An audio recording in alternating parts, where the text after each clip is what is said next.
Bom, pessoal, chegamos agora ao tão esperado módulo de dimensionamento das instalações de esgoto. Eu sei que o módulo de dimensionamento é a aula que vocês mais esperam, mas antes a gente precisa ter uma conversa sobre como começar a concepção de um projeto de esgoto, como começar o dimensionamento. Como vocês devem imaginar, existem muitos softwares e muitas soluções aí no mercado que vocês poderiam utilizar para estar desenvolvendo um projeto dessa natureza.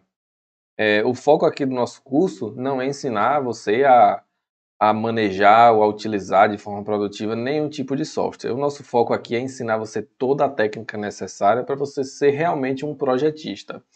Qual o formato, qual a metodologia que você vai utilizar, vai ficar a seu critério, aquela que for mais interessante e você for mais afeito na utilização do software. Nós, é claro, utilizamos tanto nos nossos projetos como damos instrução, damos cursos e recomendamos fortemente o Revit Map. Por quê? Porque é uma ferramenta que possibilita excelentes níveis de detalhamento, excelentes ferramentas na modelagem das instalações, na compatibilização das instalações com a arquitetura e com a estrutura. Possibilita uma interoperabilidade entre diversos softwares excelente. E tudo isso de forma produtiva, de forma otimizada, visando, claro, a eficiência no seu trabalho como projetista. E também o resultado final que vai chegar na obra do seu projeto. Mas, de toda sorte, você tem a certa liberdade de também experimentar e conhecer as diversas ferramentas. Agora, falando especificamente do nosso projeto de instalações, nós vamos fazer aqui o mesmo projeto que a gente já vem trabalhando, que vocês já deram uma olhadinha, que é aquele prédio de apartamentos, uma edificação multifamiliar, porque nele nós vamos ter a oportunidade de ter contato com diversos elementos de um projeto, diversas situações, tubo de queda, tubo de gordura, ventilação, para aprendermos todos os critérios de dimensionamento de uma forma bem completa, para você realmente sair daqui com segurança no que você for fazer na área de projetos hidrossanitários. Mas, com certeza, o primeiro passo para você fazer um projeto não é chegar já abrindo o software, abrindo a arquitetura e vou fazer e sair traçando tubulação. Não. Primeiro você tem que ter uma organização de quais são as atividades necessárias. E eu recomendaria fortemente que, antes de tudo, você faça um programa de necessidades do seu projeto. O que é esse programa de necessidades? Você tem que reunir tudo que esse projeto tem que ter. Você tem que reunir documentos, tem que pesquisar qual a localização dessa edificação que você vai fazer o projeto. Quais são as exigências por parte de órgãos, por parte da prefeitura, por parte do próprio cliente, do que ele deseja, do que ele espera para aquela edificação. Você tem que analisar também quais as características da edificação. E esse é o primeiro passo para quê? Para que você seja produtivo, porque a pior coisa que tem é você começar um projeto e depois descobrir, por exemplo, que você errou no programa de necessidades. Muito comumente, quando nós erramos no programa de necessidades, ou quando na verdade não é feito o programa de necessidades, isso incorre em retrabalho, tanto para a obra como para o projetista. Então é muito importante que você levante todas as informações necessárias para a realização do projeto. E quais essas informações? Bom, o primeiro passo é saber se, por exemplo, a via que a edificação vai ser construída ou o condomínio que ela está localizado possui rede de esgoto, ou você vai ter que prever um sistema e uma disposição final para o seu esgoto em uma solução individual, como por exemplo a fossa séptica. Um outro detalhe também é analisar e estudar onde é que vai ser localizado esse sistema, caso a solução adotada seja necessário um sistema individual.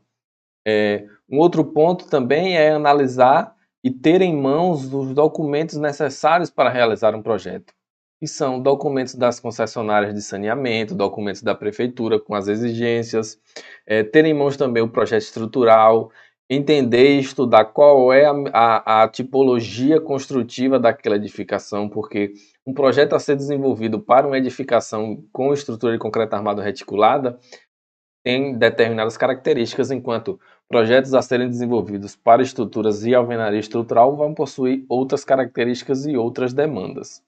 Então, de posse de todas essas informações, e caso você não tenha baixado o nosso e-book ainda, eu recomendo fortemente que você vá lá, é gratuito esse e-book, porque nele consta muitas informações de como você realmente fazer um programa de necessidades perfeito que vai otimizar muito o seu tempo de projeto. Mas, falando agora mais e vamos direto para a tela do Revit para a gente dar uma olhada na concepção desse projeto que a gente preparou para vocês. Então, entrando agora aqui no Revit, vamos analisar qual é a edificação. Nós vamos desenvolver o projeto apenas de um dos apartamentos, porque os apartamentos eles se repetem, só mudam a direção dentro da edificação. É um apartamento com uma cozinha, uma área de serviço e um banheiro, onde nós vamos passar basicamente pela instalação de praticamente 90% das peças hidrossanitárias que você vai encontrar na grande maioria das edificações, principalmente no que diz respeito às instalações de esgoto. Então, como nós já comentamos, essa edificação é construída e é planejada em alvenaria estrutural. Então, basicamente, onde vocês estão vendo as paredes é a estrutura da edificação. Ela não possui vigas, lajes ela possui, mas não possui pilares, não possui vigas. Então, ela nos dá certas demandas do programa de necessidade específica das instalações, das edificações em alvenaria estrutural. Um detalhe muito comum e que foi informado ao projetista, eles consideram é que em paredes onde existe a instalação hidrossanitária de peças, normalmente essas paredes não são consideradas como paredes estruturais. Então, o projetista de estruturas ele não leva essas paredes em consideração durante o dimensionamento deles. Isso é uma solução muito adotada comercialmente na prática e já é meio que um consenso entre os projetistas. Mas é claro que você tem que abrir um diálogo, caso você pegue uma edificação com essas características, você tem que abrir um diálogo com o projetista de estruturas e alinhar essa situação com ele. Fazer esse pedido e verificar com ele se é possível, se é a melhor solução. E caso não seja, também pensar outras soluções, fazer uma parede falsa, uma parede hidráulica além da parede estrutural, enfim, soluções sempre tem. O que é preciso é estabelecer um diálogo com os projetistas envolvidos. Mas com essas informações nós sabemos que toda essa parede aqui, ó, onde recebe as peças hidrossanitárias, como o tanque, como a pia e essas paredes do banheiro, elas não são paredes consideradas no dimensionamento estrutural. Então nós podemos efetuar rasgos, efetuar cortes nessas paredes sem nenhum risco de comprometer a estrutura. Então, como vocês podem ver aqui, nós ainda estamos na fase do programa de necessidades, identificando quais as características da edificação, qual a tipologia construtiva, para assim saber quais são os nossos fatores limitantes e quais as soluções que nós temos que adotar no traçado das nossas instalações. Esse é um fator muito importante, principalmente nas instalações de esgoto. E como vocês devem ter percebido lá nas primeiras aulas dos materiais, das tubulações e também na nossa concepção, é que as instalações de esgoto possuem diâmetros muito mais elevados do que as instalações de água fria e água quente, devido ao funcionamento ser um funcionamento não em conduto forçado, em conduto livre, então esses diâmetros precisam ser muito mais elevados. Então é muito mais difícil eu embutir, eu esconder a minha instalação de esgoto em algum cantinho, em algum forro, porque um diâmetro de 10 centímetros, no caso que seria um diâmetro de 10 milímetros, um tubo desse, ele ocupa realmente muito espaço na edificação. Então eu preciso efetivamente definir com o arquiteto, definir com o projetista de estruturas, aonde é que essa tubulação vai passar. Mas, agora deixando de conversa mole e indo direto para o nosso projeto, aqui no nosso projeto de esgoto nós vamos fazer a concepção de forma integrada e concomitante com o dimensionamento. Por quê? Porque o dimensionamento das instalações de esgoto é um dimensionamento muito simples. Consiste basicamente em efetuar somas e encontrar diâmetros em tabelas. A grande dificuldade e o grande desafio que normalmente se impõe em um projeto de instalação de esgoto está relacionado à concepção e ao traçado das minhas tubulações. Porque eu tenho que respeitar uma série de regras, uma série de situações, visando o quê? Lembram lá da aula de introdução? Visando um rápido escoamento do meu efluente para fora da edificação, visando garantir que os gases presentes e formados na instalação de esgoto não retornem para a edificação, visando atender todas aquelas exigências que nós sabemos ser necessárias para uma boa instalação de esgoto, para uma instalação realmente feita com a técnica e feita de verdade. Mas vamos começar aqui no nosso projeto pelo mais simples. Nós sabemos o quê? Que como é uma edificação vertical, ela vai possuir tubos de queda. E sabemos também que as pias de cozinha, elas primeiro, necessitam de uma caixa de gordura. O que é uma caixa de gordura? É uma caixa que vai fazer a detenção de toda a gordura presente no efluente proveniente dessa pia de cozinha. E periodicamente o usuário, o proprietário da edificação, vai efetuar a limpeza dessa caixa de gordura, descartando de forma adequada todo o resíduo de óleo de gordura que se depositou naquela caixa e não se depositou nas paredes da tubulação. E é isso que aconteceria se não existisse essa caixa de gordura. Portanto, por esse fator, nós sabemos que os tubos de queda das pias de cozinha, eles precisam ser individualizados. O efluente da cozinha não pode descer no mesmo tubo de queda do efluente de uma bacia sanitária, de um lavatório ou de uma máquina de lavar. E esse tubo de queda, como é que nós chamamos? Esse nós já vimos, nós chamamos de tubo de gordura. Então, entendendo que isso é um apartamento, então isso é uma edificação multifamiliar, então esses apartamentos se repetem ao longo de todos os pavimentos, nós vamos chegar aqui na pia da cozinha e vamos descer o tubo de queda justamente por essa parede hidráulica aqui. Nós sabemos que é uma parede que não foi considerada no dimensionamento estrutural, então nós podemos descer a nossa tubulação por essa parede. Traçar um tubo e pronto, ele já está traçado. Bom, aí mas eu sei que você nesse momento você deve estar se perguntando: ok, eu vou descer a tubulação da minha pia da cozinha por aqui, mas e qual é o diâmetro dela? Bom, o que é que vocês analisam? Primeiro, nós temos que relembrar aquela divisão da instalação que nós vimos lá em algumas aulas anteriores. Aquela divisão das instalações em ramal de esgoto, ramal de descarga, subcoletor, coletor, ele vai nos servir justamente para nós verificarmos esse dimensionamento. Então, o que é que nós vamos procurar? O ramal de descarga que sai de uma pia de cozinha. Vamos aqui abrir a norma 8160 e vamos encontrar as tabelas onde nos indica quais os diâmetros necessários. Bom, chegando aqui na tabela 3, unidades Hunter de contribuição dos aparelhos sanitários e diâmetro nominal mínimo dos ramais de descarga.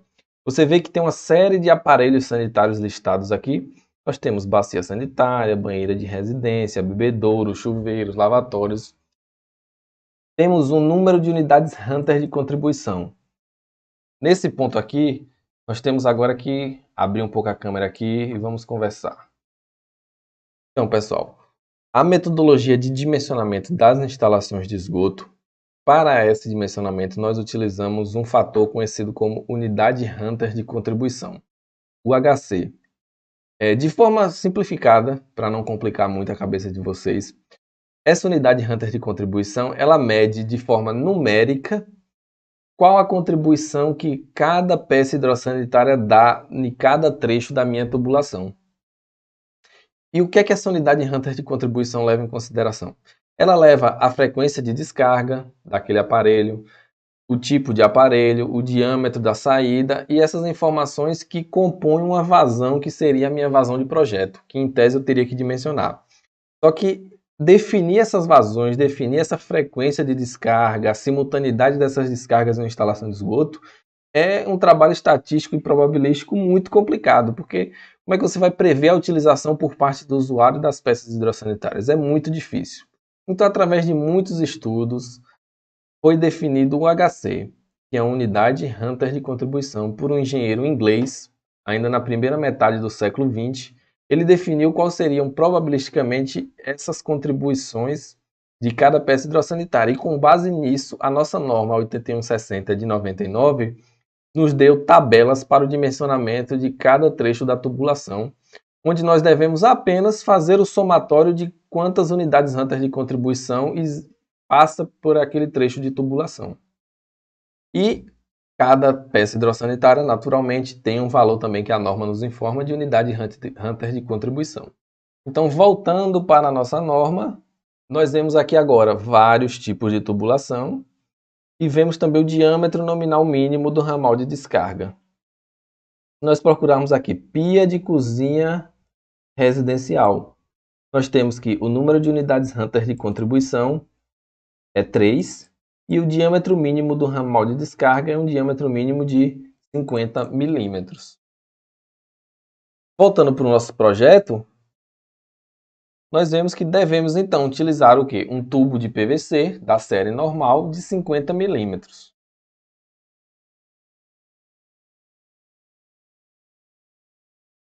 Então, esse trecho da pia da cozinha foi muito simples, porque é apenas um elemento, lembrando que nós não podemos ligar outras peças juntos desse tubo de gordura, porque esse tubo de gordura deve conduzir apenas efluentes que contêm óleos, gorduras e graxas para ser depositado na caixa de gordura. E vamos então partir para a nossa área de serviço. Na nossa área de serviço, ela possui duas peças hidrossanitárias, um tanque de lavar roupas e uma máquina de lavar. E nós vamos proceder do mesmo jeito. Primeiro, identificar onde será a descida do tubo de queda referente a essa área, visto que estamos num pavimento elevado. Nós temos aqui na edificação já um shaft, como vocês podem ver nessa região, que já é previsto nesse tipo de arquitetura para descida e utilização das instalações prediais, tanto elétrica, como água fria, como esgoto. Então, muito provavelmente nós vamos descer o nosso tubo de queda nessa localização, porque é a mais conveniente, que já foi prevista na arquitetura justamente para isso. Mas primeiro vamos o quê? Dimensionar o nosso ramal de descarga, lembram? Então vamos voltar à tabela da norma. Na tabela da norma nós temos aqui, tanque de lavar roupas, 3 unidades Hunter de contribuição e um diâmetro do ramal de descarga mínimo de 40 milímetros. E temos aqui também máquina de lavar roupas, aqui na última linha da nossa tabela, considerando 3 unidades Hunter de contribuição e um diâmetro mínimo de 50 milímetros. Mas vocês podem ver pequenininho aqui um número 3, próximo do valor de 50 milímetros. Vamos ver o que essa nota diz? Devem ser consideradas as recomendações do fabricante. Tanto para o dimensionamento do ramal de descarga de máquinas de lavar roupas, quanto de máquina de lavar louças, é muito importante que você consulte o memorial descritivo do seu projeto arquitetônico e verifique qual a especificação que o arquiteto preveu para o equipamento a ser instalado. Caso essa previsão ainda não exista e o cliente ainda não tenha noção, nós deixamos algumas recomendações, mas lembrando que assim que essa definição for feita, é muito importante que você verifique junto ao cliente, verifique junto ao projetista de arquitetura, para verificar se o seu projeto realmente atende àquele equipamento que foi definido já mais adiante pelo cliente. Comumente, pela nossa experiência, nós vemos que a grande maioria das máquinas de lavar roupas exigem um diâmetro para os ramais de descarga realmente de 50 milímetros. 50 milímetros é o diâmetro exigido pela grande maioria dos principais fabricantes. Se você for olhar as máquinas da Brastemp, da Electrolux, todas elas vão te pedir um ramal de descarga mínimo de 50 milímetros. Então, agora sabemos que o nosso tanque precisa de um ramal de descarga de 40 milímetros e sabemos que a nossa máquina de lavar precisa de um ramal de descarga de 50 milímetros. E sabemos também que esse tubo de queda ele vai descer exatamente nessa localização aqui. Então, só nos resta agora modelar toda essa tubulação.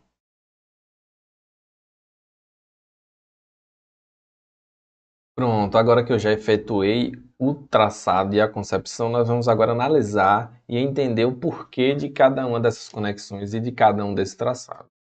Primeiro, o conceito básico é que nós devemos levar o efluente da peça de forma mais rápida e com o menor trecho possível até o ponto onde ele vai ser descartado. Nesse caso, como estamos no pavimento superior, até o ponto onde será instalado a aprumada com o tubo de queda. Mas vocês podem estar se perguntando por que eu não efetuei uma ligação de 90 graus aqui e sim duas de 45. Porque, veja só, eu quero destaque agora, esse é um ponto muito importante.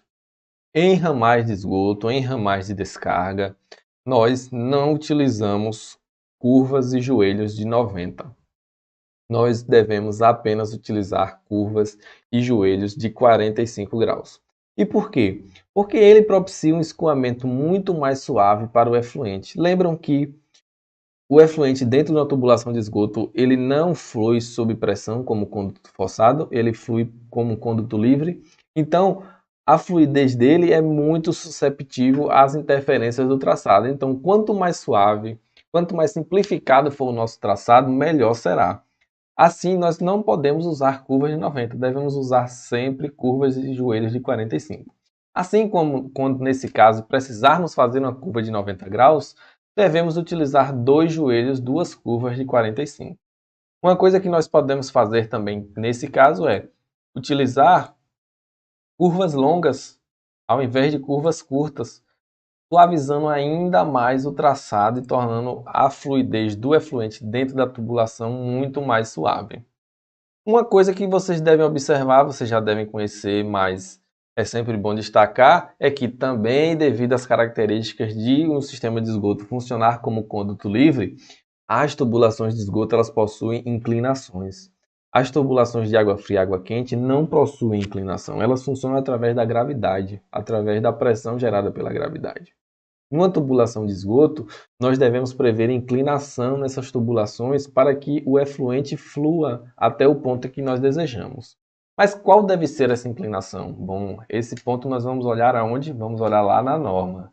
Logo aqui, ó, no início da 8160, no item 4.2.3, como vocês podem estar vendo aqui, nós temos que todos os trechos horizontais previstos no sistema de coleta e transporte de esgoto sanitário devem possibilitar o escoamento do efluente por gravidade, devendo para isso apresentar uma declividade constante. Traduzindo de forma simplificada, todos os trechos horizontais de instalações de esgoto devem possuir inclinação. E qual a direção deve ser essa inclinação? Na direção que eu quero que o fluido escoe, naturalmente, que é para fora da edificação. E qual o valor dessa inclinação? O valor vai depender de um único fator, que é o diâmetro da tubulação.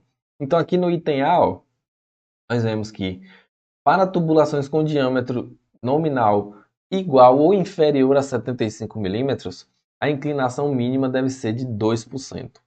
E para tubos com diâmetro nominal de 100 milímetros ou superior, a inclinação mínima deve ser 1%. Bom, vocês viram aqui que a norma destaca e deixa bem claro que é uma recomendação mínima. Então vocês podem estar se perguntando, bom, então quanto mais melhor, correto? Quanto mais inclinação, mais rápido o meu efluente vai escoar por dentro da tubulação e mais rápido ele vai chegar até o seu destino final, atendendo ainda mais os desejos e os pedidos da norma. Bom, mas você tem que ponderar o seguinte, que junto do efluente que escoa dentro de uma tubulação de esgoto, não existe apenas material líquido, existe muito material sólido. E quanto maior essa inclinação, maior é o volume de água que vai ser necessário para carrear o material sólido que vai estar presente dentro da tubulação. Então, de inclinações muito elevadas vão necessitar de vazões muito maiores para carrear e levar todo esse material, o que será muito prejudicial, porque as vazões são as mesmas sempre da peça. Então, o ideal é que você busque sempre manter o valor da inclinação muito próximo do valor mínimo. É claro que em obra isso nem sempre é possível, e lá na obra esse valor vai variar um pouco. O instalador hidrossanitário que for executar, ele não vai colocar exatamente com 2%, exatamente com 1%, mas ele vai tentar se aproximar o máximo possível desse valor. Então, se você especificar um valor de 4%, 5%, ele vai tentar buscar esse valor e vai acabar resultando em patologias para a nossa edificação. Se a gente continuar aqui ó, no item 4.2.3, que é o item de ramagem de descarga e ramagem de esgoto da norma, nós vamos ver, ó, o item 4.2.3.3, vamos ver. As mudanças de direção nos trechos horizontais devem ser feitas com peças com ângulo central igual ou inferior a 45 graus. Lembram do que eu comentei, que as mudanças de direções não devem ser feitas com joelhos ou curvas de 90? Então, aqui está o item na norma que deixa bem claro isso. A explicação nós já conversamos e eu tenho certeza que vocês entenderam. Então, seguindo com o nosso projeto, nós temos mais um item. Ó. As mudanças de direção horizontal para vertical podem ser executadas com peças com ângulo central igual ou inferior a 90 graus. Que é bem claro, né? Então, sempre que eu vier na vertical e precisar mudar para a horizontal, ou vice-versa, eu venho na horizontal e preciso mudar para a vertical, como é o caso de um ramal de esgoto chegando em um tubo de queda, aí nesse caso eu posso realmente utilizar um joelho ou uma curva com ângulo central igual ou menor do que 90 graus. Mas apenas quando eu tiver mudanças de planos. Se eu estou mantendo o mesmo plano, eu não posso utilizar curvas de 90 graus. Então vamos voltar lá ao nosso projeto e continuar a nossa concepção. Seguindo aqui no nosso projeto, nós podemos ver que modelamos um trecho de tubulação do ramal de descarga da máquina de lavar com 50 milímetros, assim como recomenda a tabela da norma e como recomenda a grande maioria dos fabricantes, e com inclinação de 2%, exatamente a inclinação mínima exigida por norma para uma tubulação horizontal com diâmetro de 50 milímetros. nós fazemos duas curvas de 45 e não uma de 90. Atenção, duas de 45. E na mudança do plano vertical para o horizontal, exatamente na descida do tubo de queda, nós utilizamos um joelho de 90 graus para fazer essa mudança. O tanque de lavar roupas foi ligado também com um ramal de descarga de 40 milímetros, assim como nos deu a tabela de dimensionamento do ramal de descarga lá da 8160, e ela se liga através de uma bucha longa de redução para mudar o diâmetro de 40 para 50 e se liga com a junção em Y no tubo de queda, e assim vão descer até o pavimento do térreo. E assim está feito o dimensionamento e o traçado das instalações da cozinha e da área de serviço.